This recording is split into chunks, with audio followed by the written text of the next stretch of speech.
여러분 반갑습니다. 말씀의 빛 성경 강의 시간입니다. 어떤 사회든 단체든 반드시 지도자가 있습니다. 지도자가 건실하면 그 사회와 단체에 소속되어 있는 모든 사회 구성원들이 행복합니다.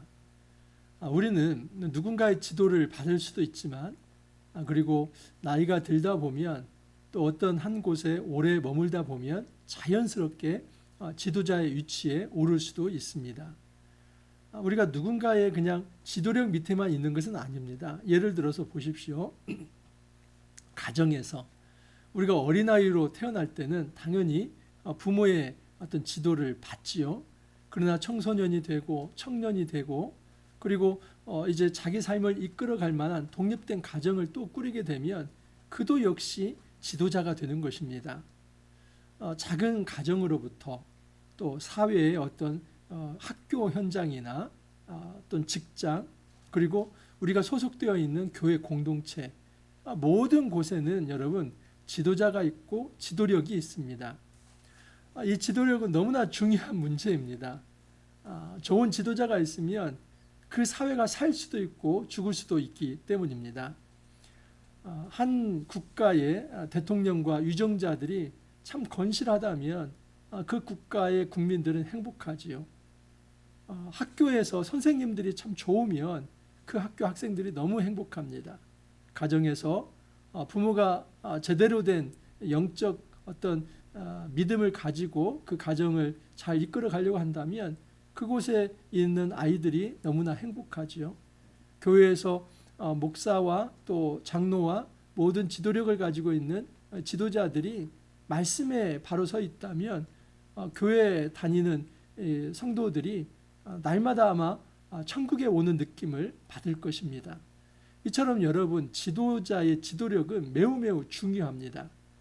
우리가 어떤 지도력을 가져야 할 것인지 그것을 말씀을 통해서 한번 살펴보기를 원합니다.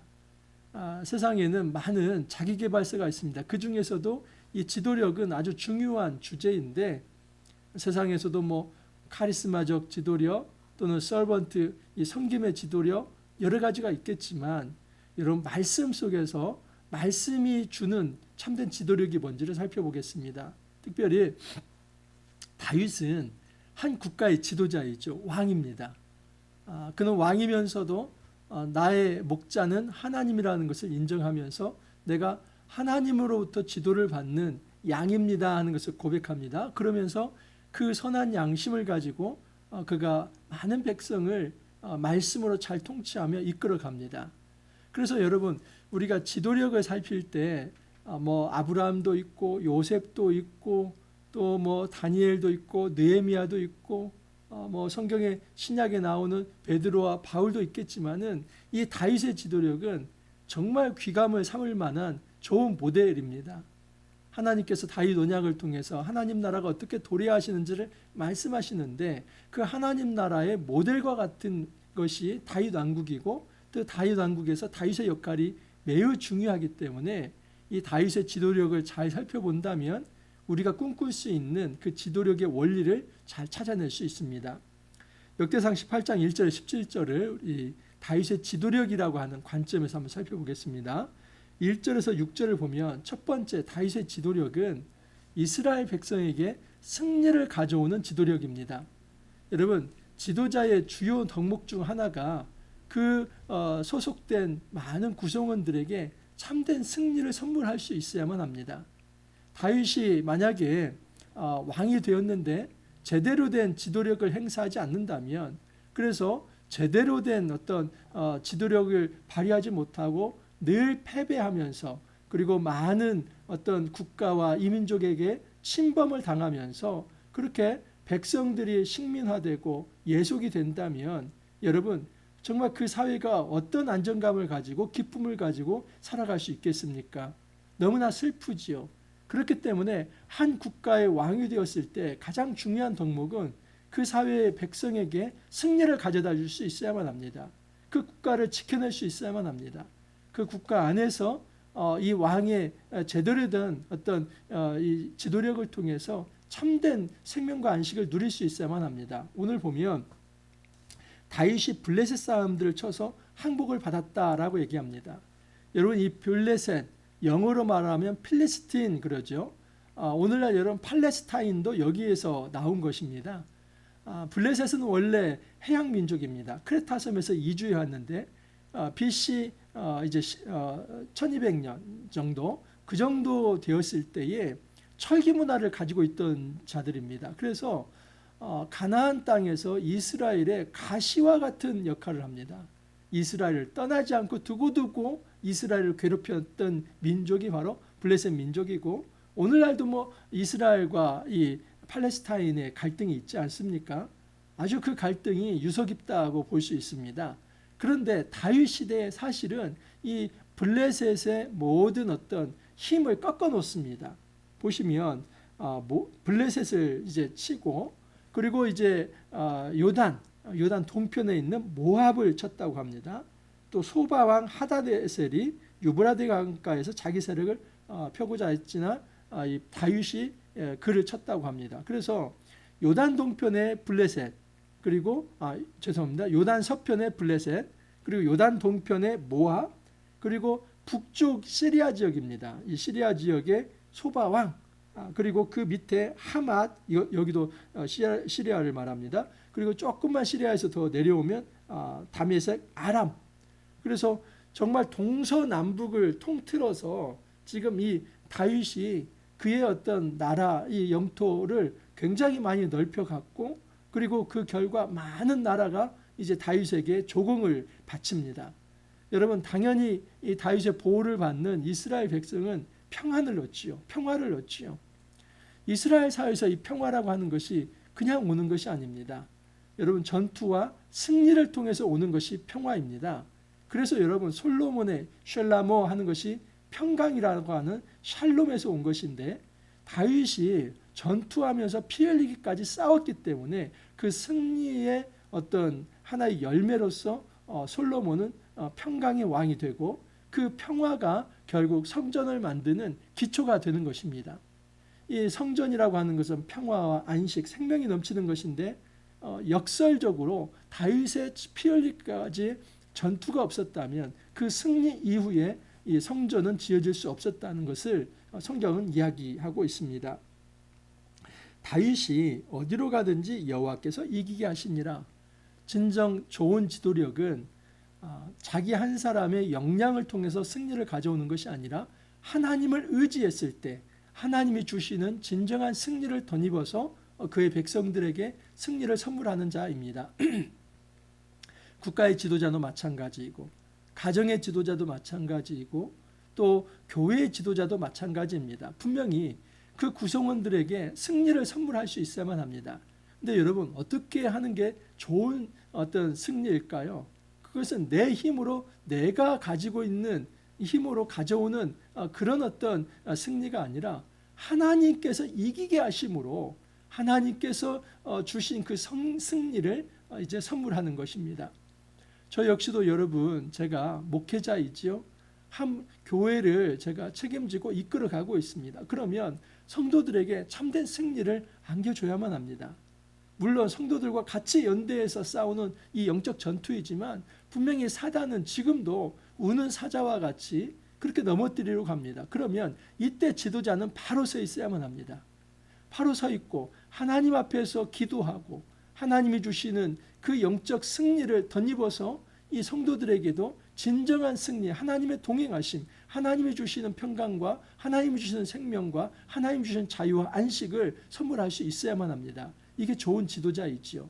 다윗은 그 지도력을 가지고 있었습니다. 그래서 지도자는 외롭기도 합니다. 왜냐하면 그 영적 전투에 선봉에 서 있기 때문에 그 싸움을 피할 수도 없고, 영적 전투를 이제 사단이 걸어왔을 때는 당당히 맞서 싸워야 하기 때문에 하나님과 함께 영적 전장에 나아갔을 때 외롭기도 합니다. 하지만 지도자는 그 무게, 그 왕관의 무게를 감내할 수 있어야만 합니다.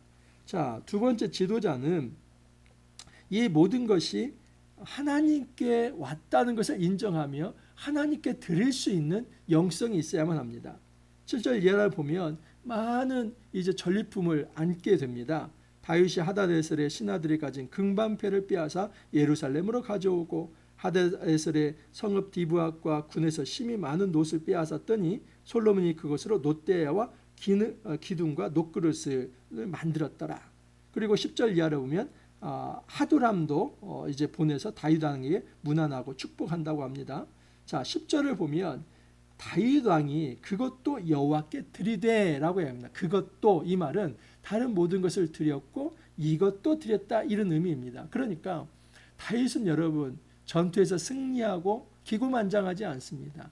이 승리는 하나님께 주신 것이기 때문에 하나님께 이 전리품을 드려야 한다는 의식이 있었던 것이죠. 이게 헤렘 전쟁의 본질입니다. 전투에서 승리한 것은 하나님께서 그 전투에서 승리를 하셨고 이 모든 것들은 하나님께 드려져야 할 온전히 바쳐진 봉헌물 헤렘에 되어야 한다는 것이 이 헤렘 전쟁의 본질이지 않습니까? 다윗이 그런 사상을 가지고 있었습니다. 자기의 승리에 도취되어서 기고만장하고 그리고 교만해지지 않습니다. 그리고 그 모든 공적인 것을 사유화하거나 사적 욕심에 빠져서 그렇게 더러운 탐욕에 빠져 살지 않습니다. 지도자가 만약에 사심을 가지고 사욕에 빠져 살면 그 순간 끝나는 겁니다. 지도자는 절대 사욕을 부려서는 안 됩니다. 공적인 어떤 힘이 여러분 그 지도자의 사적인 어떤 욕심을 채우기 위해 결코 그에게 주어진 게 아닙니다. 가정이 되었든 공동체가 되었든 국가사회가 되었든 모든 지도자, 이 공직에 있는 사람들의 중요한 의식 중에 하나는 이 모든 권력, 이 권한은 하나님께서 주신 것이며 그것은 그 단체에 소속된 많은 사람들을 이롭게 하라고 주신 거라 하는 것입니다. 그러므로 이 책임과 권한을 나를 위해서 쓰는 것이 아니라 공적으로 쓸 수 있는 이 권한에 대한 공공성을 인식하는 것이 참된 지도자의 특징이다라고 볼 수 있습니다. 공적으로 승리를 했다면 여러분 그 영광을 누구께 돌려야 맞습니까? 하나님께 드려야 맞지요. 그렇기 때문에 다윗은 그가 취한 전리품을 하나님께 드립니다. 다윗의 지도력은 많은 백성들에게 승리를 가져다주는 지도력이었습니다. 그런데 그 승리에 도취되지 아니하고 하나님께 감사하면서 하나님께 봉헌할 수 있는 이 드림의 지도력이 그에게 또한 있습니다. 자, 세 번째 지도력은 정의와 공의를 추구하는 지도력입니다. 14절 이하를 보면 다윗이 온 이스라엘을 다스려 모든 백성에게 정의와 공의를 행할세. 이 성경에서 정의와 공의는 하나의 짝을 이루는 관용어입니다. 히브리어로 말하면 미슈파트 제덱 그럽니다. 이 미슈파트라고 하는 것은 법정적 공의입니다. 그야말로 법대로입니다. 이 법이 추구하는 바에 따라서 칼날같이 무엇이 옳고 그른 것인지를 판단할 수 있는 게 미슈파트의 개념적인 것입니다. 근데 이 제덱은 같은 공이라 할지라도 이 어떤 인애와 긍휼이 더 강조가 됩니다. 쉽게 말하면 여러분 약한 자가 힘이 없다고 해서 억울하게 누명을 쓰지 않아야 한다는 개념이 바로 이 제덱의 개념이죠. 그래서 여러분 변호인이라는 말이 있지 않습니까? 왜 변호인이 필요하냐면 분명히 내가 말을 해야 하는데 말주변이 없어요. 지식이 없어요. 그런데 말주변과 지식이 없다고 해서 억울하게 당한다면 그게 정의로운 사회입니까? 아니죠. 그렇기 때문에 말주변이 없고 지식이 없는 자도 그 사람이 억울하게 피해를 보지 않도록 말을 잘해줄 수 있는 존재가 변호인입니다. 여러분 파라클레토스, 보혜사라는 말이 이 변호인이라는 말입니다. 예수님께서 우리의 변호인 되시죠. 그것은 제덱적인 공의를 추구하는 것입니다. 우리가 이 땅을 살아가면서 주님은 우리의 변호인이 되어서 우리를 위해서 지금도 중보 기도해 주시는 분입니다. 우리의 연약함을 이제 돌보시면서 그 연약한 자를 돌보는 그 공의, 이게 제덱입니다. 그래서 이 법정적인 아주 칼날 같은 어떤 정의도 있지만은 이제 약한 자를 돌보고 그 약한 자 입장에서 대변해 줄 수 있는 이 변호인적 공의도 있습니다. 이게 제덱이죠. 그래서 이 미슈파트와 제덱이 합쳐진 것이 진정한 공의라고 볼 수 있는데 다윗에게 이런 마음이 있었던 것이죠. 쉽게 말하면 정의와 사랑이 그에게 다 있었던 것입니다. 말씀에 어긋나면 무엇이 잘못되었는지 말할 수 있어야 하고, 그렇지만 죄는 미워하되 그 죄인을 미워하지 않는 사랑의 정신이 또한 공의 안에 담겨 있어야만 합니다. 다윗에게는 이 정의와 공의가, 정의와 사랑이 살아있는 그런 진정한 지도력을 행사했다라고 볼 수 있습니다. 자, 마지막으로 다윗은 혼자 일하지 않습니다. 15절 이하를 보면 스루야의 아들 요압은 군대 사령관이 되고 아힐룻의 아들 여호사밧은 행정장관이 되고 아히두베의 아들 사독과 아비아달의 아들 아비멜렉은 제사장이 되고 아호사는 서기관이 되고 여호야다의 아들 브나야는 그렛 사람과 블렛 사람을 다스리고 다윗의 아들들은 왕을 모시는 사람들의 우두머리가 되니라. 여러분 여기 보면은 군대 그리고 행정 그리고 종교 제사장 또 어떤 서기관 이 말씀 사역이죠. 그리고 시위대장은 이제 경호처입니다. 그 모든 곳에 아주 중요한 이제 인물들을 세웁니다. 군대 사령관은 요압, 그리고 행정장관에는 여호사밧, 그리고 종교적인 대제사장에는 사독과 이제 아비멜렉, 그리고 서기관, 이 말씀에 대한 이제 필사나 또 교육을 담당하는 서기관은 사워사, 그리고 이제 이 군대 그 왕을 경호하는 이 시위대장은 바로 브나야. 여러분 이 사람들이 있기 때문에 국가가 유지될 수 있는 것이죠. 다윗은 여러분 왕국을 세우면서 철저하게 조직화를 이루어냅니다. 우리가 어떤 한 단체와 조직의 지도자가 되었다면 그 조직을 잘 세워야만 합니다. 근데 그 조직이 유명무실하면 안 됩니다. 좋은 사람들을 훈련해서 그 사람들이 각 처소에서 자기 일들을 잘 감당하게 하면 그 조직 전체가 유기체처럼 살아납니다. 생명체처럼 살아납니다. 자기 역할들을 잘 감당하기 때문입니다. 여러분 우리가 원든 원치 않든 시간이 지나면 지도자의 위치가 됩니다.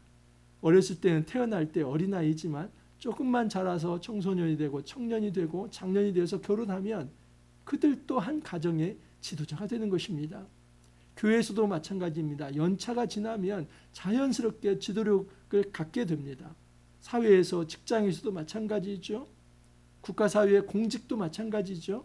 그래서 이 지도력과 우리는 뗄래야 뗄 수 없는 정말 이제 어떤 관계에 맺고 살아갑니다. 지도력은 어떤 높은 사람만이 추구하는 것이 아니라 한 가정의 호주들도 다 지도자라고 하는 생각 속에 우리가 관심을 갖는다면 이 지도력 문제는 굉장히 중요한 것이다 라고 말할 수 있습니다. 여러분 우리 삶 속에서 하나님이 주신 이 말씀 속에서 지도력을 잘 행사할 수 있기를 바랍니다.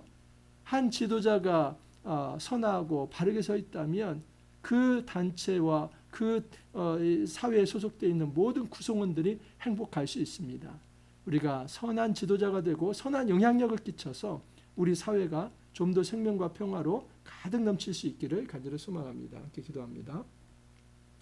주님 감사합니다. 저희들에게 바른 지도력의 원리를 가르쳐 주시니 감사합니다. 우리가 어떤 곳에 있든지 좋은 지도자가 될 수 있게 하여 주옵소서. 말씀 앞에 바로 서게 하여 주시고 특별히 하나님 앞에 서서 하나님이 주시는 이 승리를 안고 그 승리를 선물할 수 있도록 은혜 더하여 주옵소서. 주님, 우리에게 승리를 가져다 주셨다면 우리가 기고만장하거나 교만하지 아니하고 정말 감사함으로 하나님께 드릴 수 있는 이 드림의 지도력이 또한 있도록 하나님 도와 주옵소서. 우리에게 모든 것이 하나님으로부터 왔다는 것을 고백하면서 주 앞에 나아갑니다. 주님, 정말 하나님 앞에서 우리가 우리 혼자만 일하는 것이 아니라 더불어서 함께 일할 수 있게 해주시고 정말 동역의식을 가지면서 이 지도력을 잘 행사할 수 있도록 주님 도와 주옵소서. 주님, 모든 것이 주님께 왔습니다. 하나님께로 왔습니다. 그 하나님 앞에 늘 감사의 정신을 가지고 우리에게 허락된 이 지도력을 잘 감당할 수 있도록 도와주옵소서. 주님 감사하옵고 예수님 이름으로 기도하옵나이다. 아멘. 여러분, 우리 모두가 작은 지도자입니다. 작은 목자입니다. 하나님께서 주신 귀한 말씀의 원리에 따라서 이 지도력을 잘 행사할 수 있기를 바랍니다. 오늘 하루도 여러분 화이팅 하시고 내일 또 찾아뵙도록 하겠습니다.